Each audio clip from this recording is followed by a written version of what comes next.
Good morning everyone. ঘুম থেকে উঠে রান্নাঘরে এসেছি, চুলা জ্বালিয়ে দেখছি এক ফোঁটা গ্যাস নেই। ইলেকট্রিক চুলা ছাড়া নো ওয়ে। সো এখন ঘুম থেকে উঠে সবার আগে তো আমি কি করি, আমার যে হার্বাল পানিটা সেটা খাই, তারপরে চা খাই, নাস্তা খাই, কত কিছু কত কাজ। আজকে মনে হয় সব কিছু করতে হবে ইলেকট্রিক চুলায়। ওভেনে গরম পানি করে নিয়েছি, আর আজকে 2টা কিউব নিয়ে নিয়েছি, আর এখন হচ্ছে পানির মধ্যে দিয়ে দিব।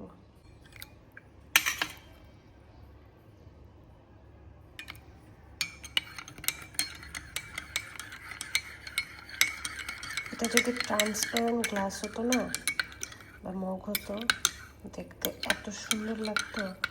কারণ এটার কালারটা একটু অরেঞ্জি, একটু রেডিশ, একটু ইয়েলোইশ, সব মিক্সড হয়ে এটার কালারটা দারুণ।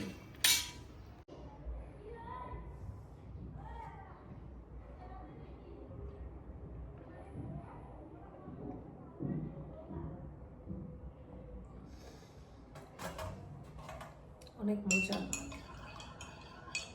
সকালে ঘুম থেকে উঠে খালি পেটে আমি আগে এটা খাই, তারপর আমার দিন শুরু হয়।